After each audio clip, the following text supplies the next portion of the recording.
Assalamualaikum warahmatullahi wabarakatuh. InsyaAllah dalam episod kali ini kita akan bercerita tentang seorang sahabat bersama rakan-rakannya memerangi seorang lelaki yang mendakwa diri ni Nabi. Bukan takat itu sahaja, lelaki ini juga dia dibantu oleh jin. Oleh itu perjalanan dalam kisah ini amat sukar, amat rumit, tapi dengan bantuan Allah Subhanahu Wa Taala operasi mereka berjaya. Bahkan apabila sasaran mereka telah berjaya untuk dibunuh, Nabi Muhammad SAW disampaikan wahyu daripada langit yang mengatakan bahawa lelaki yang menjadi sasaran telah pun dibunuh. Nak menunjukkan betapa besarnya operasi ini, betapa hebatnya kejayaan para sahabat dalam operasi Fairuz Ad-Dailami ini juga. Dan kita kena faham, ini adalah di akhir-akhir hayat Nabi Muhammad SAW.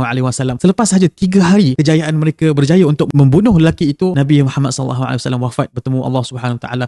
Dan episod ini juga adalah episod akhir dalam siri Kembara 30, siri yang ketiga ini. Jadi make sure anda bersama saya dan jangan lupa subscribe dan teruskan menonton episod ini dan juga episod-episod yang lain. Jadi cerita ini bermula dari Yaman. Yaman merupakan sebuah negeri yang bukan Islam. Dia bahkan di bawah penguasaan kerajaan Parsi. Apabila Nabi Muhammad SAW menghantar surat-surat ke seluruh dunia, pemerintah-pemerintah utama dalam kerajaan-kerajaan mereka, ada yang menerima, ada yang menolak. Dan antara yang menolak itu adalah kerajaan Parsi di Iran.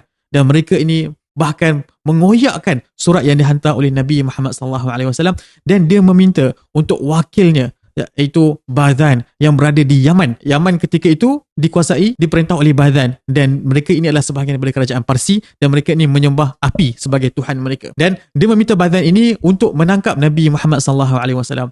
Jadi Badhan yang berada di Yaman ini menghantar 2 orang lelaki untuk menangkap baginda Nabi Muhammad SAW di Madinah Al-Munawwarah. Dan datangnya 2 orang lelaki pada Yaman ini, Nabi Muhammad SAW tawarkan kepada mereka untuk masuk Islam. Dan Nabi Muhammad SAW memberitahu kepada mereka, sekiranya mereka masuk Islam dan Badhan sebagai penguasa Yaman ketika itu masuk Islam, Nabi Muhammad SAW mengiktiraf Badhan sebagai penguasa Islam dan Yaman dikira sebagai sebahagian daripada negara Islam. Badhan mengetahui maklumat ini dan beliau pun Alhamdulillah masuk Islam. Dan Yaman asalnya sebuah negeri Majusi, sebuah negeri di bawah penguasaan Parsi, bertukar menjadi sebuah negeri Islam yang memeluk agama Nabi Muhammad SAW yang menyembah hanya kepada Allah Subhanahu Wa Taala. Tidak lama kemudian Badhan ini ditakdirkan oleh Allah Subhanahu Wa Taala umurnya tidak panjang. Maka pemerintahan di Yaman diteruskan oleh anaknya, juga seorang Muslim yang bernama Syahra. Dan Syahra ini dia punya isteri bernama Azad. Azad ini mempunyai tugas yang amat penting dalam kisah Fairuz Ad-Dailami ini. Jangan berhenti menonton, teruskan menonton bersama saya. Nabi Muhammad SAW juga sepanjang penguasaan Islam di Yaman, Nabi Muhammad SAW menghantar para sahabat yang hebat-hebat, yang faqih, yang hufaz untuk mengajarkan agama Islam kepada mereka. Antara yang dihantar itu sudah tentu kita semua tahu rasanya, Mu'adz bin Jabal, Abu Musa Al-Ash'ari, Khalid Al-As, Ya'la Umayyah dan beberapa orang lagi. Selepas saja 10 tahun Nabi Muhammad SAW berjaya untuk dakwah penduduk Yaman, dan itu juga adalah tahun-tahun terakhir Nabi Muhammad SAW hidup di atas muka bumi ini.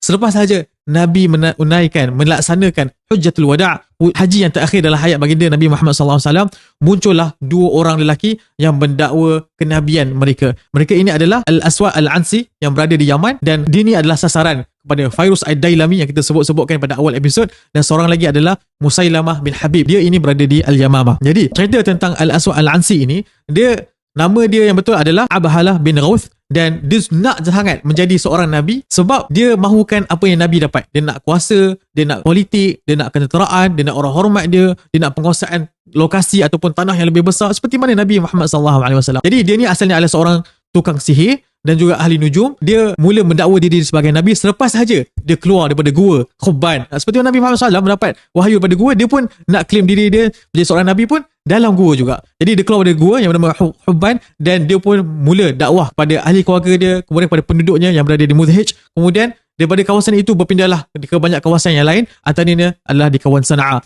Ketika dia sampai di Sana'a, dia pun dah ada bala tentera yang ramai, dia pun ada pengikut yang ramai. Ya, betul. Penduduk Yaman ramai dah murtad ketika itu. Nabi Muhammad SAW belum pun wafat, dah ada yang murtad.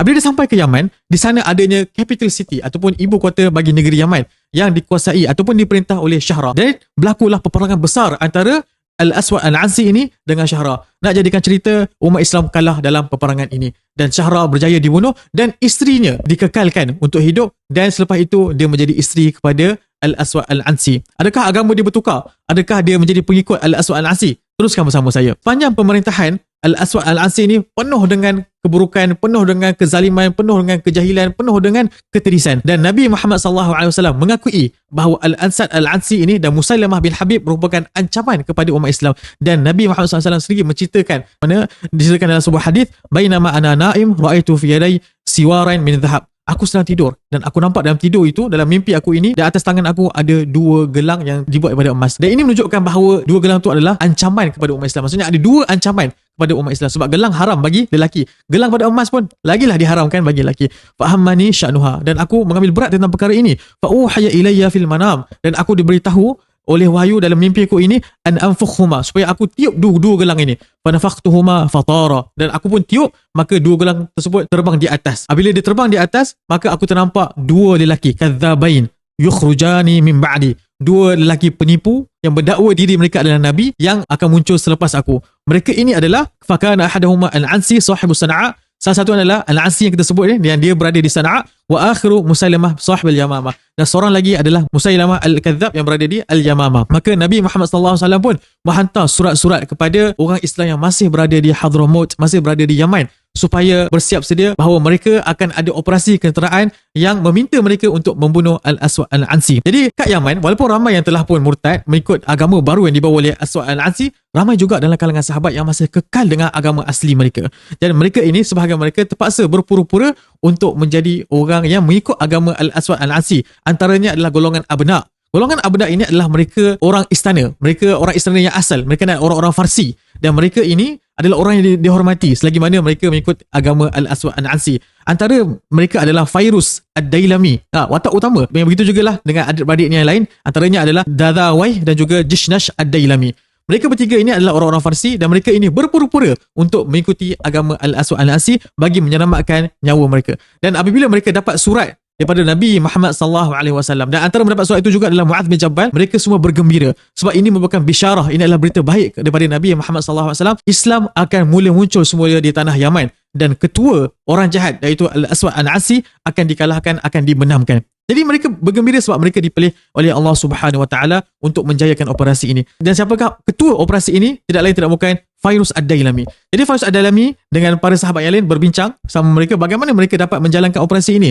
Dan Fairuz Ad-Dailami mendapat idea, dia mesti approach, dia mesti mendekati salah seorang daripada ketua keselamatan Istana Al-Aswad Al-Ansi, dan lelaki tersebut bernama Qais bin Abdul Yaghuth ataupun Qais bin Makshuh. Dan dia ini adalah orang yang diburukkan, dihinakan oleh Al-Aswad Al-Ansi. Wallahu alam sebab apa, tapi perkara tersebut menatijahkan sehingga Qais ini tidak suka lagi kepada Nabi palsu tersebut dan dia berniat untuk memerangi Nabi palsu tersebut. Jadi Fairuz Ad-Dailami, dia sebagai orang istana, dia tahu benda-benda macam ni, dia pun mendekati Qais tersebut dan dia pun bagi tahulah niat dia untuk membunuh Al-Aswad Al-Ansi. Qais menerima tawaran tersebut. Dia bahkan menerima tawaran daripada Fairuz untuk masuk Islam. Jadi Qais telah pun menjadi sebahagian daripada pasukan operasi ketenteraan ini bagi membunuh Al-Aswad Al-Ansi. Jadi satu masalah besar. Apa masalah tersebut? Jin mengetahui perkara tersebut. Jin yang dimiliki, yang dikuasai oleh Al-Aswad Al-Ansi. Jadi dia beritahu kepada Nabi palsu tersebut bahawa Qais, kau punya ketua pegawai ini, ketua pegawai keselamatan kau telah pun berniat untuk mengkhianati kau. Kau kena bunuh dia dan kau kena tamatkan nyawa dia. Maka Qais ini dipanggil oleh Al-Aswad Al-Ansi dan dia bagi tahu kepada Qais ini, aku diberitahu oleh wahyu, iaitu jin dia lah, bukan wahyu pada Allah Ta'ala pun, untuk yang mengatakan bahawa kau ni cuba untuk mengkhianati aku. Maka Qais pun bagi tahu dan dia pun terkejut sebab jin sudah pun beroperasi bagi melawan dia, memerangi dia sebab dia dah berniat untuk membunuh Al-Aswad Al-Ansi. Dia terkejut dan dia bagi tahu kepada Al-Aswad bahawa aku ini adalah orang dekat dengan kau. Kanlah aku nak bunuh kau. Dan dia pujuk dan dia puji Al-Aswad Al-Ansi. Seterusnya Qais berjaya untuk menyelamatkan dirinya dan Al-Aswad Al-Ansi membatalkan niat dia ataupun tidak mengikuti arahan daripada jin tersebut untuk membunuh Qais bin Makshuh. Selepas itu, Qais bin Makshuh ini keluar dari istana, keluar daripada wajah Al-Aswad Al-Ansi dan dia pun bertemulah dengan 3 orang para sahabat untuk memberitahu bahawa innana mustahdafun. Kita ini dah menjadi sasaran kepada Al-Aswad Al-Ansi. Kalau aku ni dah diketahui oleh Al-Aswad Al-Ansi, korang pun mesti dah diketahui oleh jin yang dimiliki oleh Al-Aswad Al-Ansi yang mana korang ini sedang merancang untuk membunuh beliau. Perkara tersebut memang betul. Selepas itu, Al-Aswad Al-Ansi diberitahu oleh jin dia bahawa 4 orang sahabat ini sedang bermusyarat, sedang berbincang untuk membunuh engkau. Jadi Al-Aswad memanggil ke semua dalam kalangan mereka ni untuk bertemu dia dalam istana.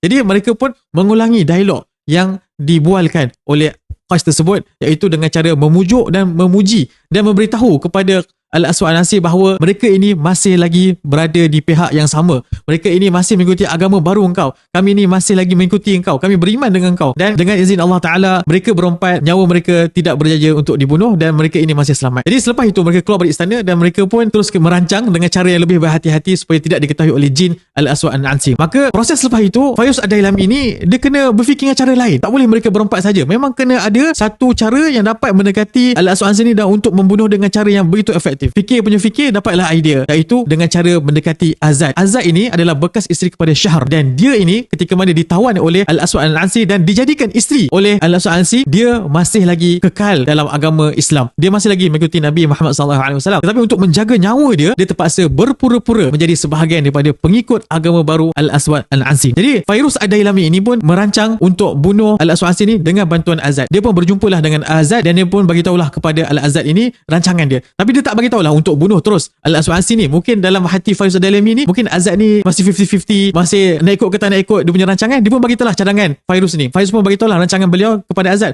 Apa kata kalau kita buang Al-Aswad Al-Ansi ni pada Sanaa? Azad dia terkejut dengan cadangan tersebut. Dia kata kita tak boleh nak buang dia. Aku rancangan lebih baik. Apa kata kalau kita bunuh dia? Itulah niat asal Fairuz Ad-Dailami. Mereka pun berbincang dan juga merancang. Masalahnya tengah mereka merancang tersebut, Aswad tahu benda ni. Aswad tahu perbincangan tersebut. Maka sekali lagi dengan bantuan jin, Aswad mengetahui operasi ketenteraan yang sedang dirancang oleh Fairuz Ad-Dailami dengan rakan pasukannya. Jadi mereka semua dipanggil oleh Al-Aswad Al-Ansi untuk masuk ke istana dan bertemu beliau. Dan masa tu memang Aswad Al-Ansi memang dah marah dah. Memang nak bunuh dah mereka berempat. Tapi sebabkan mereka ini berjaya untuk berkomunikasi dengan cara yang baik, berjaya untuk memujuk, akhirnya nyawa mereka sekali lagi diselamatkan. Dan ini antara yang disebutkan oleh Qais bin Al-Makshuh. Dia kata apa? Kalau kau nak bunuh aku, kau bunuh sekarang. Kalau lah hari-hari kau nak ancam aku, kau nak kata aku khianat engkau, apa semua, apa kata kau bunuh je aku. Aku mati, mautatan wahidah ahwan. Lebih ringan, lebih senang bagi aku daripada aku hari-hari mati. Sebabkan kau asyik ancam aku, kau tuduh aku kan. Sekali lagi nyawa mereka berjaya untuk diselamatkan dengan izin Allah Subhanahu Wa Taala. Jadi selepas itu, Fairuz dia seorang saja dipanggil oleh Aswad Al-Ansi masuk dalam istana untuk berjumpa dengan Nabi palsu tersebut. Mungkin untuk menakutkan Fairuz ini, Aswad Al-Ansi ni dia sembelih haiwan ternakan dengan cara yang amat kejam, amat ngeri. Dengan darah-darah yang masih ada dekat pisau ataupun panggang yang disembelih haiwan ternakan tu, dia cuba untuk ancam Fairuz Ad-Dailami. Dia kata, "Betul ke kau ni tak merancang untuk bunuh aku? Betul ke kau masih bersama aku kan?" Jadi Fairuz Ad-Dailami pun cuba untuk menyangkirkan Aswad ini dengan mengatakan bahawa aku ini adalah sebahagian daripada keluarga engkau. Aku ni adik-beradik kepada isteri engkau. Dan kau pun telah selamatkan aku kat Yaman. Kau bagikan aku tempat yang agak selesa dekat Yaman ini, dekat istana ini. So, takkanlah aku nak mengkhianati engkau, takkanlah aku nak lawan engkau. Lepas itu, Aswad Al-Ansi lepas dengar kata-kata daripada Fairuz Ad-Dailami, dia pun bukanlah dia terima ataupun dia percaya. Dia pun setakat dengar sahaja. Kemudian dia kata dekat Fairuz Ad-Dailami, kau bagi 100 ekor haiwan ternakan ini kepada penduduk Sanaa. Kata apa, nak menunjukkan bahawa seolah-olah dia percayalah kata Fairuz Ad-Dailami. Sebenarnya dia tak percaya pun. Selepas itu, nak jadikan cerita, Fairuz Ad-Dailami dia terlalu berdekatan dengan Al-Aswad Al-Ansi ketika mana Nabi palsu tersebut sedang berbual dengan salah seorang daripada dia punya pegawai keselamatan. Dia kata apa?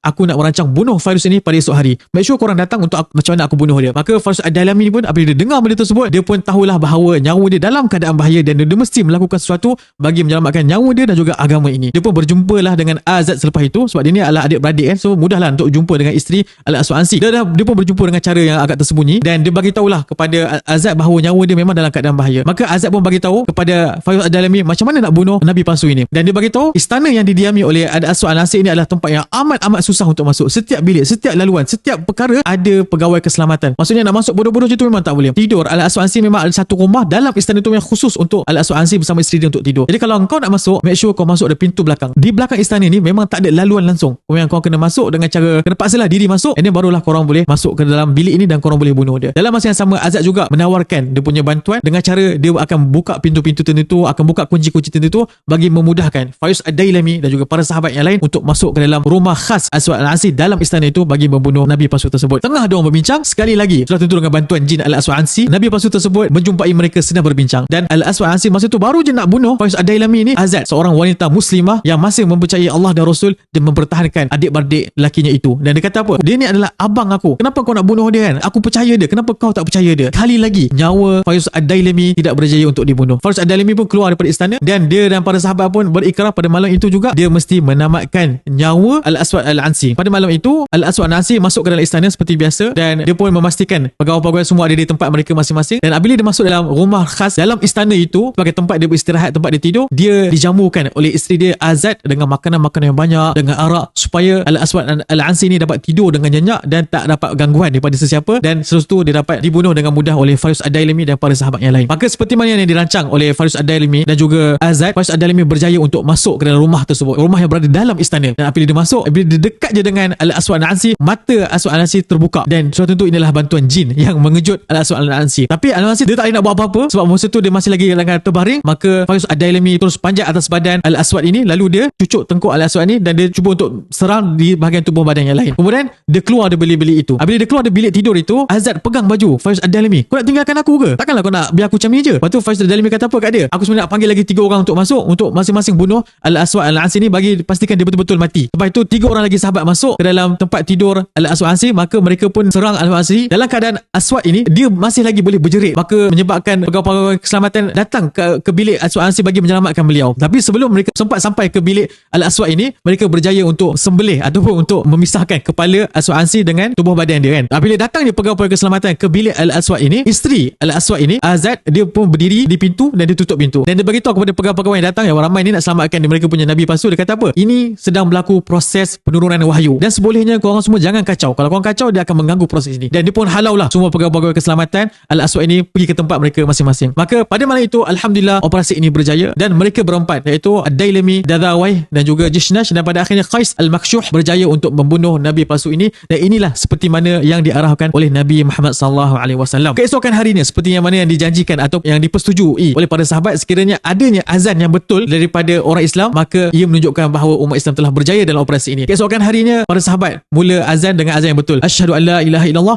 wa asyhadu anna Muhammad Rasulullah. Para sahabat dengar, maka mereka pun tahu bahawa operasi ini berjaya. Sebab apa? Sebelum ini Aswad ini ditukar azan. Dia kata apa? Asyhadu an la ilaha illallah wa asyhadu anna Aswada Rasulullah. Aku percaya pada Allah yang tiada Tuhan yang lain disembah melainkannya, dan aku juga menyaksikan bahawa Aswad adalah Rasulullah. Inilah azan yang tidak betul. Tapi apabila para sahabat dan juga penduduk Sana'a, penduduk Yaman mendengar azan yang betul ini, mereka pun keluar dari rumah mereka dan mereka pun bergembiralah melihat Aswad ini telah berjaya untuk dibunuh dan kerajaan ini tumbang serta-merta. Dan selepas solat fajar dan sebagainya, para sahabat yang menguasai istana itu memerintahkan semua yang masih mengikuti Al-Aswad ini ditangkap. Terutama sekali adalah para askar. Dan kepala Al-Aswad ini diletakkan di atas istana kan, untuk menunjukkan pada penduduk Sana'a bahawa Nabi palsu ini telah pun mati dan dia tiada kuasa dan kerajaan ini pun telah tumbang. Dan berita ini sebelum mereka sempat sampaikan ke Madinah, Nabi Muhammad sallallahu alaihi wasallam dah tahu. Seperti mana kita ceritakan pada awal video, Nabi Muhammad SAW disampaikan wahyu oleh Allah SWT dari langit yang mengatakan bahawa Al-Aswad Al-Ansi ini telah pun dibunuh. Jadi untuk pengetahuan, kerajaan Al-Aswad ini hanya 4 bulan sahaja. Sebab tu diceritakan hadis yang saya ceritakan pada awal video, Nabi Muhammad SAW bila ditiup atas tangan dia tu, yang ada 2 gelang emas tu, 2 gelang emas ni terbang, nak menunjukkan bahawa mereka ini ringan,